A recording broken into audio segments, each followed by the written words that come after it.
السلام عليكم ورحمة الله وبركاته. النهاردة هعمل لكم حاجة حلوة خالص طلبوها مني كل اصحابي وحبايبي. هعمل لكم الكحل العربي الأصيل على طريقتي وطريقة جدتي وطريقة خالتي بأسهل مكونات. النهاردة اشتريت ب10 جنيه لبان دكر، معلقة زيت موجودة في البيت، حتة قطنة، 3 نوايات بلح، 3 قرنفلات، بس كده. وطاجن عشان نثبت الطاجن هنجيب 3 كوبايات، هنسند عليه الطاجن كده وهنولع في البين الدكر من تحت الطاجن علشان ما يتحرقش البيت. نعمل ايه؟ نحط حتة سيراميكا من تحت، وفي الاخر خالص هنجيب ورقة عشان نفضي عليها الايه الكحل بتاعنا، وازازة عشان نعبي فيها الكحل. اول حاجة هحمص البلح، نوى البلح على النار. خلاص البلح اتحمص معايا، هقفل عليه وهاخدهم هنا وهدقهم في الهون. بعد ما يبردوا خالص هفضيهم في الهون وهدقهم كويس، هم كويس وبقوا بودرة خالص كده. همسك القطنة بتاعتي هبلها في زيت الزيتون، هبلها كويس.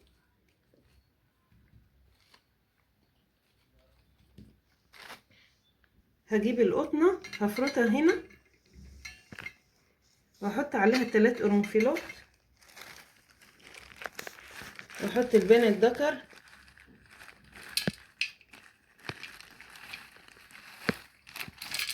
وهقلبهم كده.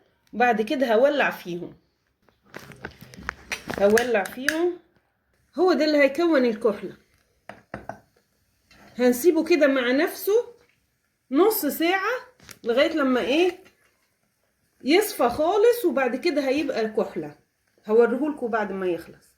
وكمان بيعمل ريحة حلوة خالص في الشقة، كأنك ايه بتبخر الشقة. لبان الدكر ده ليه فوائد كتيرة خالص، حلو للمعدة وحلو للبلغم وحلو للذاكرة وحلو كمان يجلي العين. ايه رأيكم؟ هعمل كحلة عربية أصيلة، الكحل العربي الأصيل على طريقتي أنا وخالتي وجدتي. أنا نقلتها برا علشان الدخانة، 5 دقايق تاني وهدخلها لكم جوه. خلاص النار صفيت خالص اهوت، هاخدها ادخلها جوه وبعد كده هصفي الكحل وهوريهولكوا دلوقتي. هفضي الكحل على الورقة والبين الدكر والقرنفل كله داب. بعد كده هاخد الطاجن هقلبه.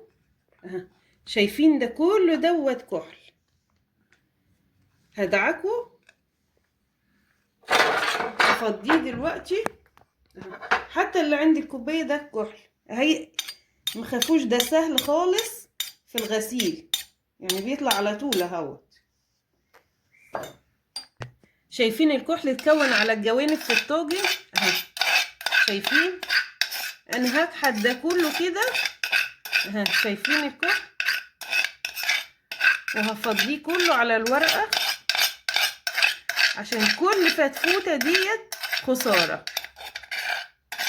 الكحل ده صحي جدا وينور البصر ويحوش الالتهابات اللي في العين. انا كنت هعمل لكم بحجر الاسمد بس ما لقيتش في العطاره اللي جنبينا. المره الجايه ان شاء الله هعمله لكم بحجر الاسمد.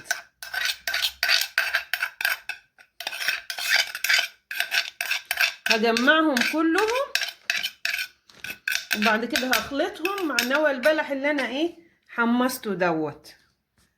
اخلطهم مع بعض واعبيهم في الازازه. وبعد ما كحتهم كلهم خالص عملوا معلقه صغيره. دلوقتي هخلطهم على الايه، اضيف عليهم البلح المحمص اللي هو النوى البلح المحمص اللي انا عاملاه علشان تبقى ايه كحله سودا غامقه خالص. نخلطهم ببعض، هخلطهم ببعض كويس وبعد كده هفضيهم في الازازه. طاس بالورق بعد كده هحطه هنا في الازازة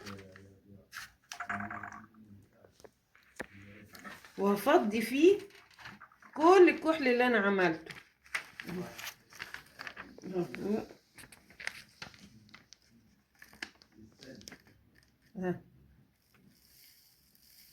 عشان يدخلوا جوه الازازة. ايه رأيكم؟ ايه رأيكم؟ خلاص اهو، واتملت الازازة لاخرها اهو. انا هوريكم الكحل دوت.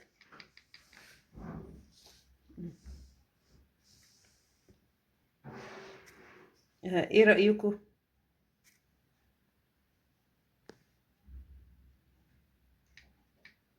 هو ده الكحل العربي الأصيل.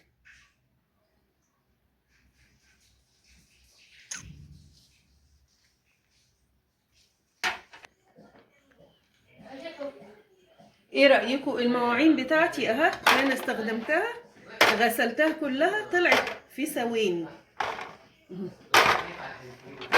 صبنتها طلعوا على طول، حتى الصينية اهي نورت. ايه رأيكم؟